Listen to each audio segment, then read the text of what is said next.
Pole pole Yakobe humfikisha mbali. Haya ni maneno ya wahenga.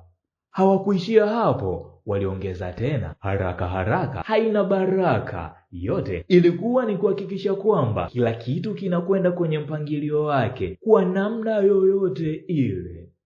Yule aliyopokelewa kwa nderemo na shangwe nyingi, leo hii anapigiwa kelele kwamba ameshuka kiwango, sio msaada tena ndani ya timu, hivyo aondoke, aletwe mtu mwingine kwa ajili ya kazi anayoifanya yeye hapo.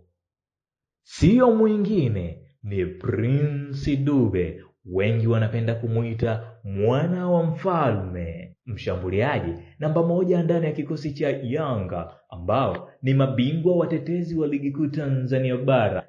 Katika hayo, ilikuja leo ambayo ilifuta kila kitu kilichoandikwa kuhusu Dube. Historia ya machozi ya kukosa nafasi za dhahabu ndani ya uwanja iliyogongwa kwa muhuri wa moto kwenye mioyo ya mashabiki ikafutwa jumla. Ni siku ambayo mguu wake uliamua matokeo kwenye mchezo mgumu wa ligi ya mabingwa Afrika dhidi ya AC FAR Rabat kutoka Algeria. Wanasema Zanzibar ni nzuri, atakaye na aje. Basi ilikuwa hivyo. Walikuja na wakakaribia kwenye visiwa vya karafuu. Kosa kubwa walilofanya ni kubeba matokeo mfukoni, wakiamini watawamudu Yanga.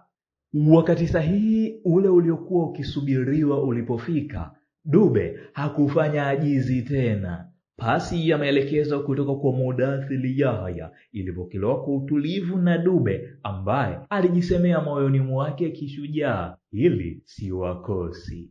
Pigo moja likawanyanyua mashabiki, likiwa ni goli la ushindi katika anga la kimataifa na kufuta yote yaliyopita.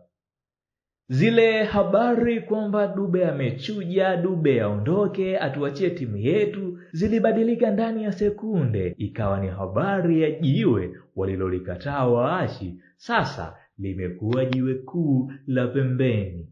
Vigoma vinapigwa na nyimbo zinaimbwa kwake mwana wa mfalme.